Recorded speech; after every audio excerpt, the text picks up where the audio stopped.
ہم نے آپ پر اس طرح وحی بھیجی ہے جس طرح ہم نے نوح اور ان کے بعد کے نبیوں پر بھیجی تھی، اور ہم نے ابراہیم، اسماعیل، اسحاق، یعقوب کی اولادوں، عیسیٰ، ایوب، یونس، ہارون اور سلیمان پر بھی وحی بھیجی، اور ہم نے داؤد کو زبور دی تھی۔ کچھ رسولوں کے بارے میں ہم نے تمہیں بتایا ہے اور کچھ رسولوں کے بارے میں ہم نے تمہیں نہیں بتایا، اور اللہ نے موسیٰ سے بغیر کسی ذریعے کے بات کی۔ رسول بھیجے گئے تھے خوشخبری دینے کے لیے اور خبردار کرنے کے لیے، اس لیے جب لوگ اللہ کے سامنے کھڑے ہوں گے ان کے پاس کوئی بہانہ نہیں ہوگا، کیونکہ یہ سارے رسول ان کے پاس آ چکے ہیں۔ اللہ سب سے زیادہ طاقتور، سب سے زیادہ حکمت والے ہیں۔ اللہ اس کی گواہی دیتے ہیں جو انہوں نے آپ پر نازل کیا ہے، انہوں نے اسے اپنے علم سے نازل کیا ہے، اور فرشتے بھی گواہی دیتے ہیں، لیکن اللہ کا گواہ ہونا کافی ہے۔ یقیناً وہ جو کفر کرتے ہیں اور اللہ کے راستے سے دور کرتے ہیں وہ بہت گمراہ ہو چکے ہیں۔ وہ جو کفر کرتے ہیں اور حدیں پار کرتے ہیں اللہ انہیں معاف نہیں کریں گے، اور نہ ہی وہ انہیں کسی راستے کی ہدایت دیں گے سوائے جہنم کے راستے کے جس میں وہ ہمیشہ کے لیے رہیں گے۔ ایسا کرنا اللہ کے لیے آسان ہے۔ اے لوگوں، رسول تمہارے پاس تمہارے رب کی طرف سے سچ لے کر آئے ہیں، اس لیے تم خود کی بھلائی کے لیے یقین کرو۔ اگر تم کفر کرتے ہو تو آسمانوں اور زمین میں جو کچھ ہے سب اللہ ہی کا ہے۔ اللہ سب کچھ جاننے والے، سب سے زیادہ حکمت والے ہیں۔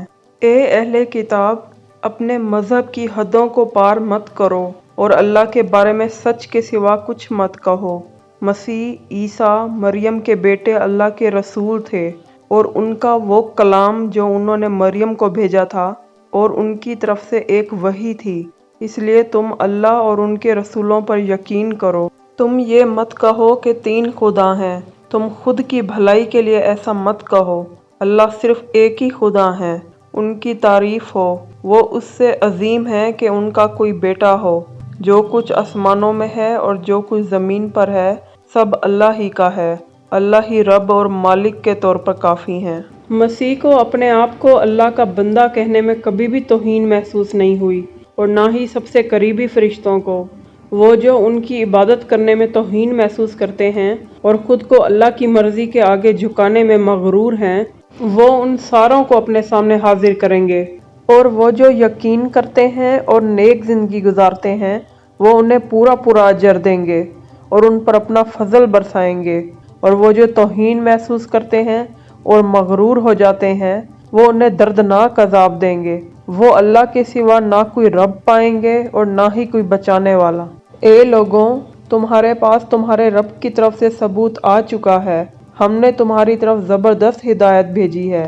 وہ جو اللہ پر یقین کرتے ہیں اور ان کے راستے پر ڈٹے رہتے ہیں وہ انہیں اپنی رحمت اور فضل میں لے لیں گے اور انہیں اپنی طرف آنے والے صحیح راستے کی ہدایت دیں گے۔ وہ آپ سے مشورہ کرتے ہیں، کہو اللہ تمہیں اکیلے شخص کے متعلق نصیحت دیتے ہیں جس کی شادی نہیں ہوئی۔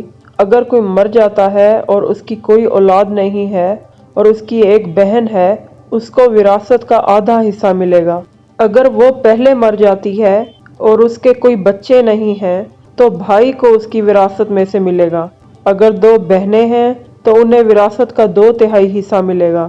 اگر بھائی بہن ایک یا ایک سے زیادہ ہیں تو مرد کو عورت کی نسبت 2 گنا حصہ ملے گا۔ اللہ اس طرح تمہیں سمجھاتے ہیں تاکہ تم گمراہ نہ ہو جاؤ۔ اللہ سب چیزوں سے پوری طرح واقف ہے۔